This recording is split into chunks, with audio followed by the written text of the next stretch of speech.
and welcome. MJ Gordon here, and today I'm going to be talking to you about 10 ways you can be more productive this week.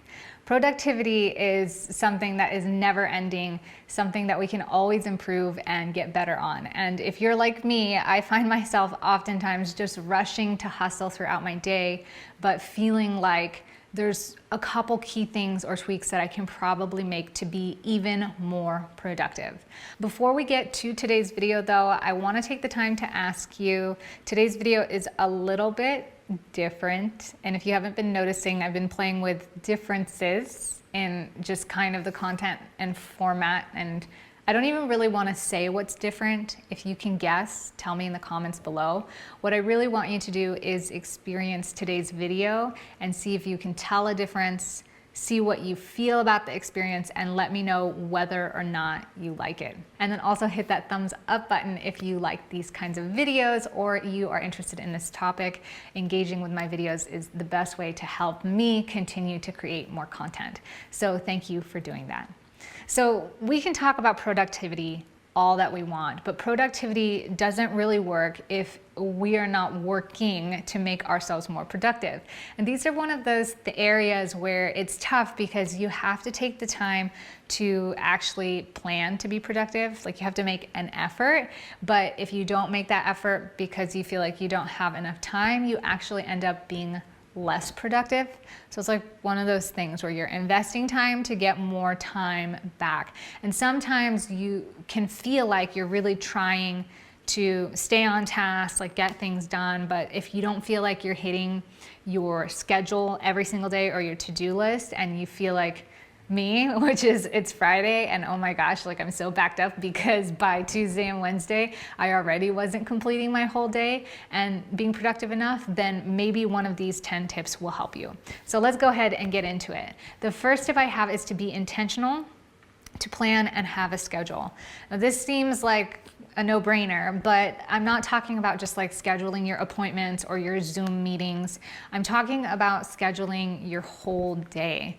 So I know that if I have a task coming up, I give myself windows, and I try to be pretty accurate with those windows, leaving some space to, you know, have something come up, or maybe it takes a little bit longer than necessary, or maybe I can put in my Pomodoro breaks in between, you know, every half hour. But taking the time to intentionally plan for tomorrow or for today, if you do it at the beginning of your day, what needs to get done and when it needs to get done by. Taking the time to actually intentionally plan and schedule these kind of allotted time slots keeps you on your heels, so to speak, or just keeps you moving through the day at a good pace.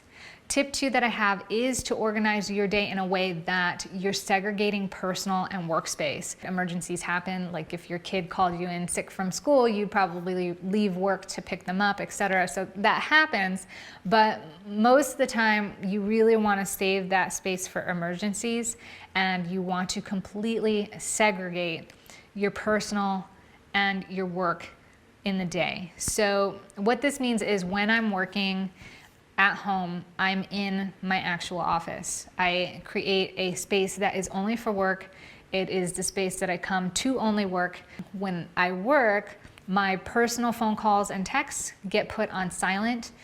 You have a lot of different apps or settings on the phone now that allow you to do that. I think it's called Sleep or Away or Work or something, that allows you to filter out your calls so only the important work stuff comes through. I actually have a separate work line for my phone number because I want them to stay segregated. And this is really important because distractions take a lot of time away from us. Even if something takes just a minute or 2 or 5 minutes, to be completely derailed from what it is that we're doing and then have to pick momentum back up and get focusing again and kind of get back to it actually costs us a lot more time than just getting it done and then setting aside 15 minutes afterwards to deal with personal things, or setting aside an hour or 2 after the whole day to deal with personal things. Tip number 3 is to set a limit to your activities. This means that you have to learn to say no. And I know that can seem really tough because life is amazing, but one of the things that we started to do was, even though we work from home and we have this really flexible life, we started to feel like at the end of our week, like work really wasn't getting done. Like we felt like we were busy and we had a lot that we did, but for whatever reason, we weren't meeting our goals. And that's when we realized we were scheduling like 2 or 3 hosting events socially. Once we limited our weekly activities to one social event that we host and maybe a secondary one that we attend, we started becoming more productive with our time. And with that, even because our time was scheduled and we planned, even though we could be flexible, say Monday, well, Monday I already had X and Y and Z planned to get done. So I can't like schedule brunch on that day. And so it kind of just naturally created more space in the schedule rather than having this kind of flexible go with the flow schedule where time leaked in different areas that were really difficult to maintain awareness of. Number 4, eating the biggest frog or doing the most difficult thing first is the greatest way to get like the weight off your chest. It's the greatest way to feel productive, because if it's the first thing that you do and it's done, then you don't have to worry about that anymore. The day tends to flow by a lot easier. Alongside with everything we've already listed, number 5 is don't overschedule yourself and be realistic. I think for idealists like us, especially those of us who are really motivated and hardworking, we can look at our day and say, okay, well, theoretically, in a perfect world, I could get X, Y, and Z done between 8 and 2 p.m. And the truth is that just never happens. There's always something that comes up, or it always takes a little bit longer, or you want to do a little bit more and go above and beyond. And so you end up going past that time. But taking the time to be conscious about how you schedule your time, leaving yourself buffers for each task that you have to accomplish, allows you to become more aware of what's best. So number 6 is eliminate the unnecessary. I know that you do this a lot already, but it's important to take the time to take inventory and to do it even more. There are certain things that I get into, like either wanting to discuss with my husband or wanting to contemplate probably a little bit longer than I actually need to, and taking the time to consciously say, does this add value to my goals and what I'm trying to accomplish at the end of the week, or to myself?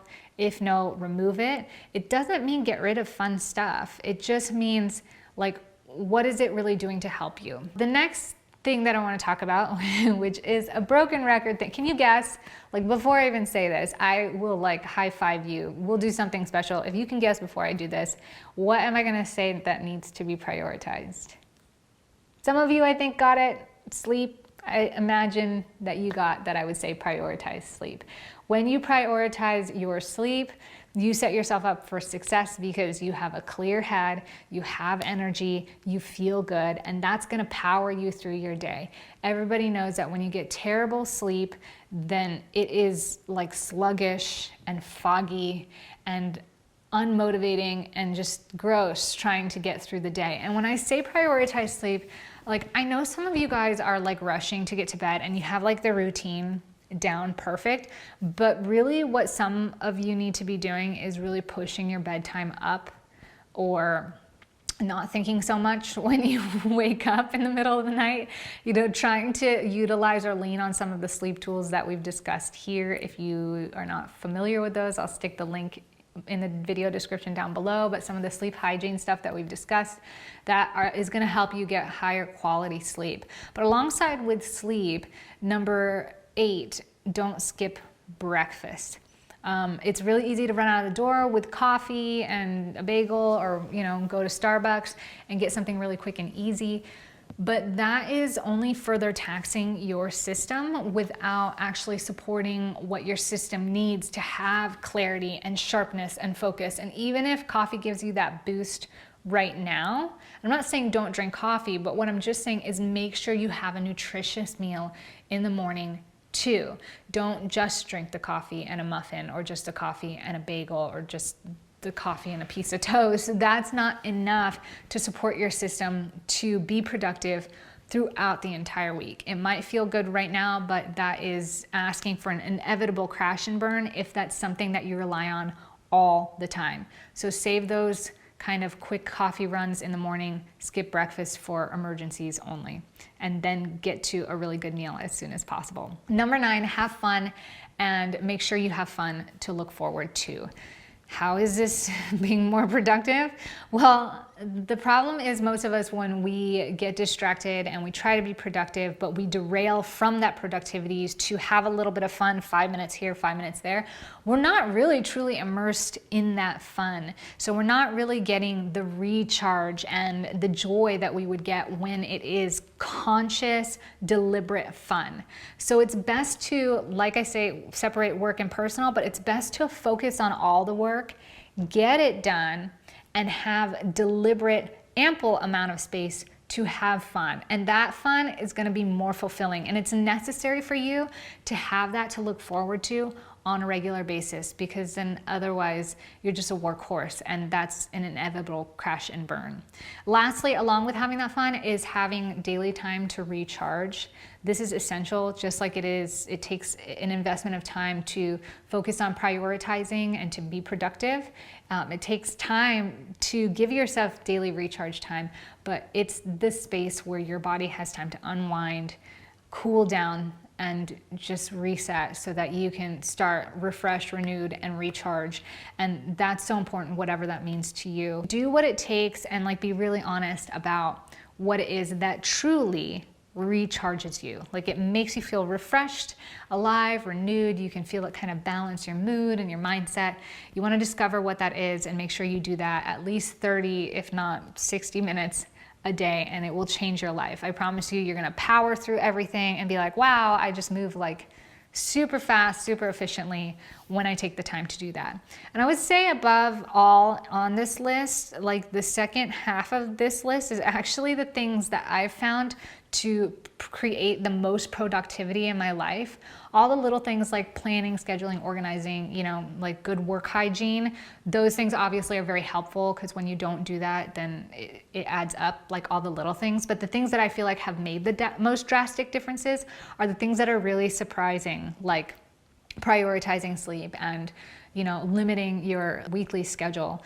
There are things that we don't quantify, and for whatever reason can be hard to quantify. Like, we think that an hour meal with a friend coming over is just an hour, but then there is shopping extra for that meal, cooking, setup, cleanup, like all those things that make it quadruple the time than it is just a simple hour on the schedule. So you have to really think about those things, like the way that you assess and organize all of the different facets of your business and how they quantify, when you take inventory. That kind of mental process, when you look at your life and look at all the very specific ingredients that create the inventory for your time and what you do with that time on a daily, weekly basis, is what's going to make the biggest difference. And so yeah, it does take extra time to get to sleep early and to have a meal and to have some fun every single day, but that is going to make you a stronger and faster working machine. So I hope you found a lot of value in this video, and at least some tips that you could take with you to help improve your productivity for the week. Let me know your thoughts below. Again, if you like this style of video, or if you can even guess what this style of video is differently compared to what we've been doing. And if you think I'm missing anything else I want to share with the community, obviously stick it in the comments below. Subscribe for more ways to level up your time, money, energy, and success. And I shall see you in the next video. So ciao for now, Found Bam. Thank you so much for being here. Love seeing you, and I look forward to next time.